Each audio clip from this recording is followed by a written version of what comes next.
बिस्मिल्लाहिर्रहमानिर्रहीम। अस्सलाम वालेकुम नाज़रीन, इरफान हाशमी आपको प्रोग्राम दो टोक में खुश आमदीद कहता हूँ और हमारे साथ मौजूद हैं इब्राहिम राय साहब। राय साहब, अस्सलाम वालेकुम।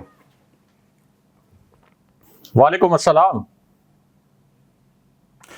अच्छा राय साहब, मिशन सिंध है और आज काबीना की मीटिंग भी हुई। वहाँ पे बहुत सारे जो अमूर थे वो ज़ेर बहस आए। सिंध में से किस तरह पाकिस्तान तहरीक इंसाफ ने हुकूमत बनानी है, फ्यूचर लाइन ऑफ एक्शन क्या होगा। और इस वक्त दोनों तरफ से, यानी वफाक की तरफ से भी और सूबे की तरफ, सिंध की तरफ से भी अपनी अपनी पॉलिसी मुरतब की जा रही है, हिकमत अमली वज़ा की जा रही है। और जो लोग वहाँ पर पाकिस्तान तहरीक इंसाफ की बाजू बन सकते हैं उनको अप्रोच भी किया जा रहा है।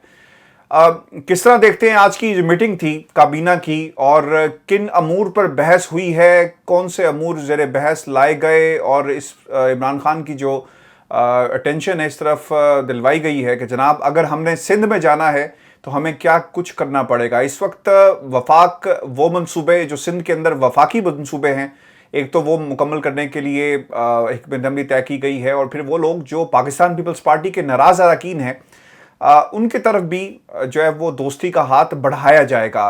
आज की इस मीटिंग को आप कैसे देखते हैं, क्या फैसले किए गए हैं राय साहब? देखिए आशमी साहब, इस मीटिंग की तरफ आते हैं, लेकिन इसी पूरी सूरत हाल के मुतल्लिक जो एक बड़ी ही ज़बरदस्त किस्म की ब्रीफिंग हुई, बड़ी ही आप कह सकते हैं कि गर्मा गर्म किस्म के सवालात भी हुए उस ब्रीफिंग के दौरान। उस ब्रीफिंग का अहवाल जो है वो मुख्तसरन हमारे जो व्यूअर्स हैं उनके सामने रखते हैं, क्योंकि इस ब्रीफिंग में मैं खुद भी मौजूद था और चंद जो दीगर सहाफ़ी हैं इस्लामाबाद के वो भी इस ब्रीफिंग में मौजूद थे। और ये ब्रीफिंग असल में मिशन सिंध से ही जुड़ी हुई थी। यानी एक तो मीटिंग का जो आपने जिक्र किया, एक तो मीटिंग वो थी और एक अलग से ब्रीफिंग थी। अब इस ब्रीफिंग में जो आदादो शुमार पेश किए गए वो बड़े ही हैरान कुन भी थे और बहुत नाकाबिले यकीन भी थे। एक नुक्ता तो ये बताया गया इस ब्रीफिंग के दौरान, जो आसिफ अली जरदारी ने और पीपल्स पार्टी ने एक पहले बयानिया बनाया था कि आसिफ अली जरदारी तो पहले भी 7 साल जेल में रहे, लेकिन नैब जो है उनके ख़िलाफ़ जब वो एहतसाब कमीशन था जो कि सैफुर रहमान जिसको हेड करते थे मियां नवाज शरीफ के दौर में, जिनको एहतसाबुर रहमान भी कहा जाता था, जो इस वक्त भी मियां नवाज शरीफ के बड़े करीब समझे जाते हैं, और पूरी जो जाली कतरी डीड है उसका अरेंजमेंट भी हम सबको पता है कि सैफुर रहमान ने किया था। तो अब इस ब्रीफिंग में ये बताया गया कि ये जो एक नैरेटिव बनाया गया है पीपल्स पार्टी की जानिब से, बिलावल भुट्टो की जानिब से, आसिफ अली जरदारी की जानिब से, इसके मुतल्लिक कुछ हकायक आपके सामने रखते हैं सहाफ़ियों के सामने। एक तो ये बताया गया कि जो समिट बैंक के साबिक चेयरमैन थे हुसैन लवाई, जो आसिफ अली जरदारी के भी बड़े करीबी दोस्त थे, उन्होंने 29 जाली अकाउंट्स खोलने में मुआवनत की आसिफ अली जरदारी और उनके साथियों की। और आसिफ अली जरदारी की जो कंपनीज हैं उन कंपनीज समेत 13 कंपनियां ऐसी थी जिनको जाली अकाउंट से अरबों रुपए की जो गैर कानूनी रकूम हैं वो मुंतकिल की गई। और इनमें एक जो अकाउंट था वो तो बड़ा ही दिलचस्प था, बड़ा पुरस्कार भी था। इस अकाउंट का नाम बताया गया A1 इंटरनेशनल। ये एक जाली अकाउंट खोला गया था। बाद में जब इन्वेस्टिगेशन की गई तो पता चला कि जिस शख्स के नाम पर ये जाली अकाउंट खोला गया था उसके जाली दस्तखत किए गए थे और उसको आगाह भी नहीं किया गया था कि तुम्हारे नाम से ये अकाउंट खुला है। और हुसैन लवाई और आसिफ अली जरदारी दोनों को मालूम था कि ये एक जाली अकाउंट है। अब सिर्फ इस एक जाली अकाउंट से इस ब्रीफिंग में बताया गया कि 4.5 अरब रुपए एक जाली अकाउंट से गैर कानूनी तौर पर मुंतकिल हुए। इसी तरह 4 अरब 14 करोड़ की एक और जाली ट्रांजैक्शन की गई इसी जाली अकाउंट्स केस में। और ये जो 4 अरब 14 करोड़ की ट्रांजैक्शन थी, इसके बेनिफिशरी थे आसिफ अली जरदारी, उनकी बहन फरियाल तालपुर, और जो दीगर किरदार थे उन्होंने इन 4 अरब 14 करोड़ से फ़ायदा उठाया। ये एक ब्रीफिंग में बताया गया। इसके अलावा ये भी बताया गया कि ये जो पहले फारूक एच नाइक ने एहतसाब अदालतों से वहाँ से एक रिकॉर्ड गायब करवा के आसिफ अली जरदारी के लिए रिलीफ ले लिया था, लेकिन इस जाली अकाउंट्स केस में इतने ठोस शवाहिद थे कि जो एक तो आसिफ अली जरदारी इसमें मुलजिम ठहराए गए थे और जो दीगर शरीक मुलजिमान थे उनसे 33 अरब रुपए की रिकवरी भी हो चुकी है जो कि कौमी खजाने में जमा कराए गए हैं। और कुल मिलाकर इसी ब्रीफिंग में यह बताया गया कि ये 5,000 अरब रुपए की करप्शन का मामला है। 5,000 अरब रुपए की लूट मार की गई है। इस ब्रीफिंग में ये फिगर जो हैं वो बताए गए। अब इसी पूरे तनाजुर में जो मीटिंग जिसका आपने जिक्र किया, वो मीटिंग आप ये कह सकते हैं कि एक तरफ से मिशन सिंध की मीटिंग है। और उसके लिए जो खबर आई पहले, उसमें कहा गया कि सिंध में हमने डाकू राज ख़त्म करना है। अगरचे डाकू राज से उनकी मुराद यही थी कि सिंध के मुख्तलिफ इलाकों में जो डाकू वगैरह बड़े एक्टिव होते हैं और लोगों को लूट लेते हैं, लेकिन बड़ा सिंबॉलिक तरीके से इसका एक इम्प्रेशन और एक एक्सप्रेशन ये भी बनाया गया कि जो आसिफ अली जरदारी, फरियाल तालपुर, खुर्शीद शाह और पीपल्स पार्टी की दीगर क़यादत ने जो लूट मार की है, उस राज को भी हमने ख़त्म करना है। और उसके लिए बहुत ज़रूरी है कि ये जो जाली अकाउंट्स केस है ये भी अपने मंतकी अंजाम तक पहुँचे। आसिफ अली जरदारी का न्यूयॉर्क जो फ्लैट वाला केस है वो भी अपने मंतकी अंजाम तक पहुँचे। और ये जो करप्ट अनासिर हैं जिनके ऊपर इतनी बड़ी करप्शन साबित हो गई है, जिन्होंने ये करप्शन तस्लीम करके 33 अरब रुपए इनडायरेक्टली वापस भी कर दिए हैं। आसिफ अली जरदारी ने अपने नाम से तो नहीं किए, अपने जो दोस्तों के ज़रिए प्ली बारगेन करके जो वापस करवाए हैं। तो इनको अगला जो 2023 का इलेक्शन है उसमें इजाज़त नहीं होनी चाहिए कि ये इलेक्शन लड़ें। इनकी नाअहलियाँ भी होनी चाहिए और इनकी गिरफ्तारियाँ भी होनी चाहिए। इसके साथ साथ ये मामला भी डिस्कस हुआ कि किस तरह के अलाइंसेस जो हैं तहरीक इंसाफ बना सकती है सिंध के अंदर। उसमें मुख्तलिफ जो बरादरियाँ हैं उनके हवाले से भी मामला डिस्कस किए गए और पिन पॉइंट किए गए कि कौन कौन सी बरादरियाँ ऐसी हैं जो कि तहरीक इंसाफ के नज़रिए के मुताबिक उसके अलाइंस का हिस्सा बन सकती हैं। इसके साथ साथ ये भी डिस्कस किया गया कि जिस तरह से कराची में एक बहुत ज़बरदस्त फतह हासिल की थी तहरीक इंसाफ ने 2018 के इलेक्शन में, तो अंदरूने सिंध के लिए कुछ तजावीज़ मांगी गई थी कि अंदरूने सिंध कैसे पेनिट्रेट कर सकती है पीटीआई। गवर्नर सिंध भी इस इजलास में मीटिंग में शरीक थे। तो सब लोग जो हैं वो अपनी अपनी तजावीज़ लेकर आए थे, जिसके बाद ये हतमी फैसला कर लिया गया है कि पीटीआई सिंध में जाएगी। प्राइम मिनिस्टर इमरान खान सिंध में जलसे भी करेंगे और 2023 के इलेक्शन में यहाँ हुकूमत बनाने की कोशिश की जाएगी। राय साहब, ये तो हुकूमत की हिकमत अमली है। ऑब्वियसली पाकिस्तान पीपल्स पार्टी ने भी एक अपना जो अलायंस बनाने की कोशिश की है। ये अलायंस किसी जमात के साथ नहीं है, बल्कि ये अलायंस जो है उनकी अपनी पार्टी के अंदर, यानी पाकिस्तान पीपल्स पार्टी के अंदर ही अलायंस बनाया जा रहा है।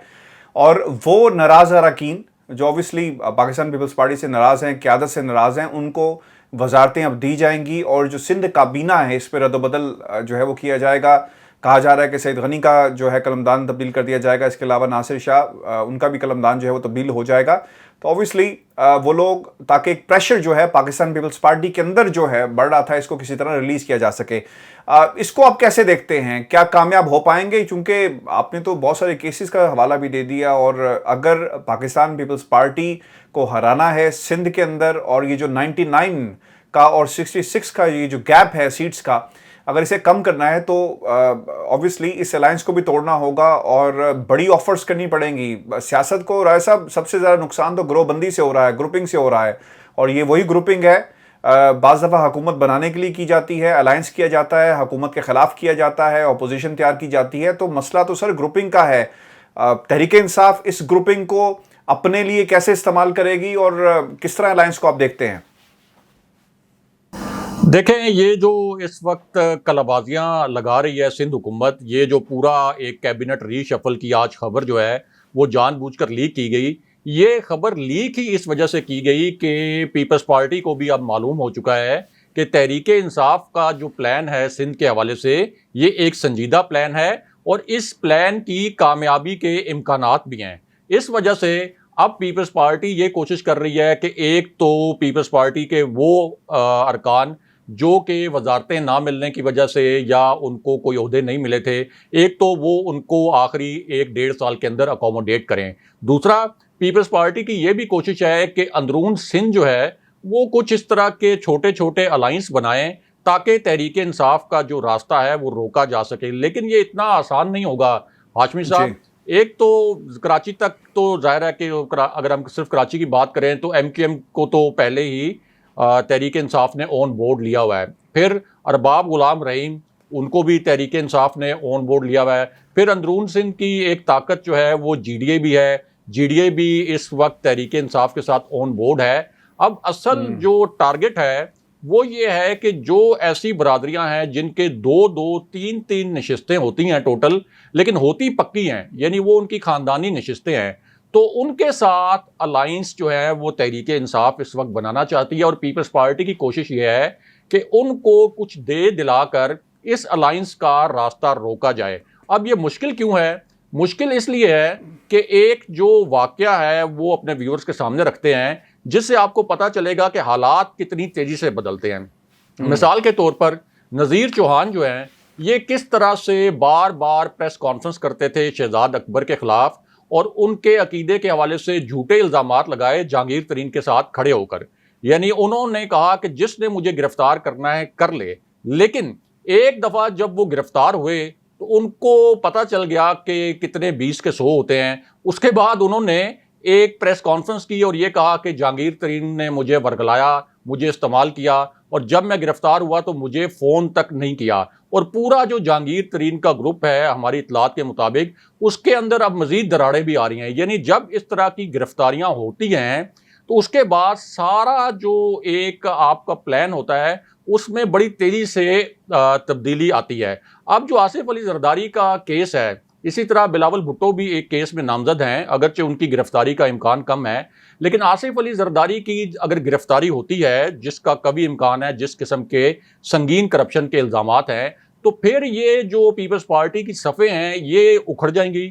ان کے اندر سے بہت سے لوگ، جس طرح سے نذیر چوہان صرف ایک گرفتاری کی مار تھے، نذیر چوہان کے اوپر اگرچہ کوئی کرپشن کا الزام نہیں تھا، لیکن ان کے اوپر تو پورا کرپشن کا الزام ایسا ہے کہ جو کہ ثابت ہو چکا ہے، جو اوپن سیکرٹ ہے، جس میں یہ اپنی مرضی سے 33 ارب روپے واپس بھی کر چکے ہیں۔ تو جیسے ہی آصف علی زرداری کی گرفتاری ہوگی اور وہ نااہل ہوں گے، پیپلز پارٹی کی جو دیگر قیادت ہے جن میں فریال تالپور بھی شامل ہیں، خورشید شاہ بھی شامل ہیں، جب ان کی نااہلیاں ہوں گی تو پھر آپ دیکھیں گے کہ پیپلز پارٹی کی صفوں میں جن کو یہ کہتے ہیں کہ ہمارے ہارڈ کور ساتھی ہیں، جس طرح سے پہلے ذوالفقار مرزا کو کہا جاتا تھا کہ پیپلز پارٹی کے آصف علی زرداری کے بڑے قریبی دوست ہیں اور بڑے ہارڈ کور قسم کے پیپلز پارٹی کے کارکن ہیں، تو یہ ساری صفیں جو ہیں وہ اکھڑ جائیں گی۔ اور اسی حوالے سے جو میٹنگ ہوئی تھی پی ایم آفس میں، اس میں یہ بھی ڈسکس کیا گیا تھا جب پرائم منسٹر عمران خان کو بریفنگ دی گئی کہ اتنے بڑے بڑے کرپشن کے کیسز، یہ جو میگا کرپشن کے کیسز ہیں، ان کو ہر حال میں منطقی انجام تک پہنچانا ہے،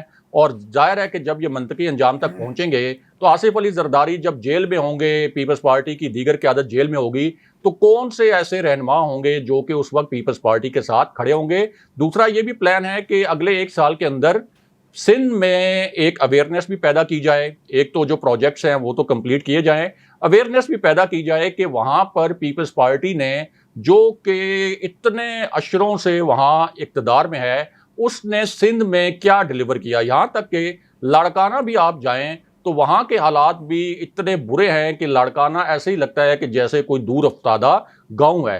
تو اس پورے معاملے کو بھی تحریک انصاف جو ہے وہ ایکسپلائٹ کرے گی اپنے الائنسز جب وہ بنا رہی ہوگی۔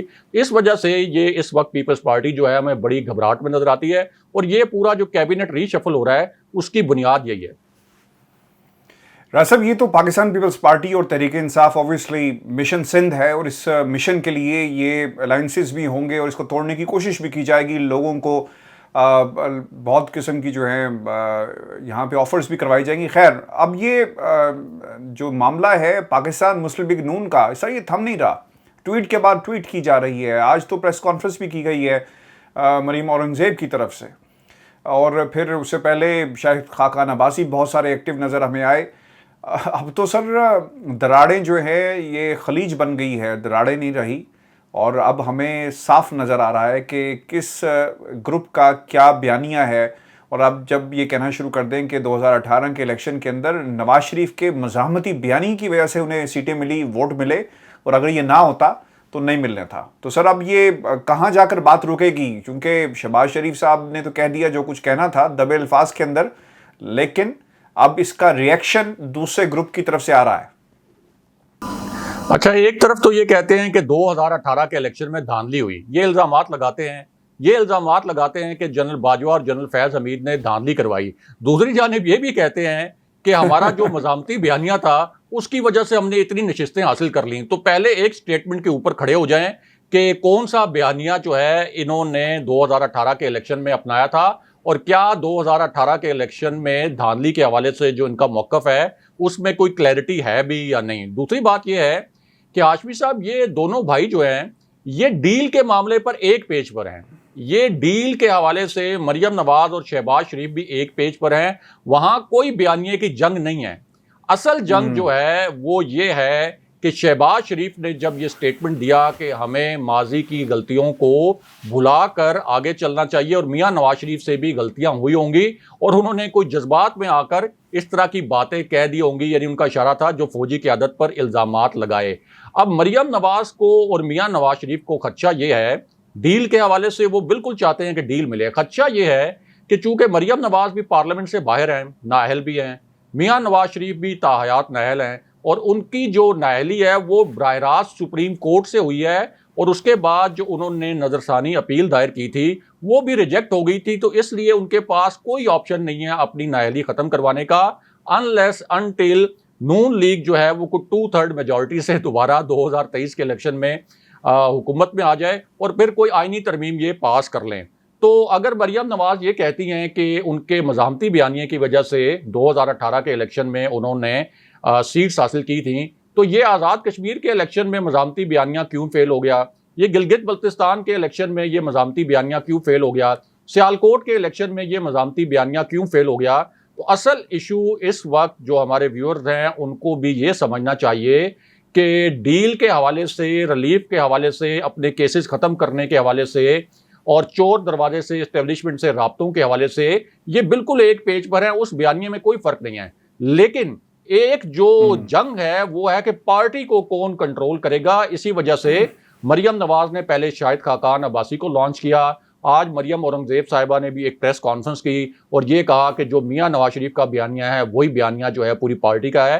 اور اب مریم نواز بھی یہ ٹویٹس کر رہی ہیں, یعنی شہباز شریف پر اصل میں حملے اس لیے کیے جا رہے ہیں کہ شہباز شریف بہرحال اس وقت پارلیمنٹ کے رکن تو ہیں, حمزہ شہباز بھی نااہل نہیں ہیں, پنجاب اسمبلی کے رکن ہیں, پنجاب اسمبلی میں اپوزیشن لیڈر ہیں, شہباز شریف قومی اسمبلی میں اپوزیشن لیڈر ہیں. تو خطرہ یہ ہے کہ اگر شہباز شریف سے جس طرح سے فواد چودھری اور شیخ رشید نے کہا تھا کہ ہم بات کرنے کے لیے تیار ہیں, آئیں ہمارے ساتھ انتخابی اصلاحات پر بات کریں اور دیگر معاملات پر بات کریں, تو مریم نواز اور میاں نواز شریف کو اپنا سیاسی مستقبل جو ہے وہ مکمل طور پر تاریک نظر آ رہا ہے. اس لیے شہباز شریف سے ان کی توقع یہ ہے کہ آپ جائیں اسٹیبلشمنٹ کے پاس, ان کی کوئی منت کریں, خوشامد کریں, ان سے کوئی ریلیف لیں, کوئی ڈیل لیں, ہم آپ کو خوش آمدید کہیں گے, ہم آپ کی بڑی رسپیکٹ کریں گے. لیکن اگر آپ پارٹی کے اوپر کنٹرول کرنے کی کوشش کریں گے تو پھر ہمارے لیے یہ قابل قبول نہیں ہے. پھر ہمارے جو کیمپ کے رہنما ہیں وہ آپ پر حملے بھی کریں گے, اور پارٹی صدر ہونے کے باوجود اور جو یہاں پہ سیاسی حلقے ہیں, جو میڈیا کے حلقے ہیں, ان سب کو معلوم ہے کہ شہباز شریف کو ایک پوری پلاننگ کے تحت ٹارگٹ کیا جا رہا ہے. لیکن مریم نواز کو اس بات کی کوئی پرواہ نہیں کہ پارٹی کے کنٹرول کے حوالے سے جو اختلافات کی خبریں باہر آ رہی ہیں اس سے پارٹی کی ریپیوٹ بھی ڈیمیج ہو رہی ہے. تو وہ کسی بھی صورت شہباز شریف اور حمزہ شہباز کو قبول کرنے کے لیے تیار نہیں ہیں. راز صاحب, آپ نے تو کہا کہ پارٹی کی ریپیوٹ کو یہ ڈیمیج کر رہی ہیں. میرے حساب سے تو پوری پارٹی کو ڈیمیج کر دیا ہے اس بیانیے نے بھی, اور مریم نواز کا جو سٹانس ہے اس نے بھی. ویورز, یہ آج کا ہمارا دو ٹوک تھا. اپنے کمنٹس ہمیں ضرور بھیجیے گا اور ہمارے اس چینل کو سبسکرائب کرنا مت بھولیے. مجھے اور راز صاحب کو اجازت دیجیے. اللہ نے کے بعد.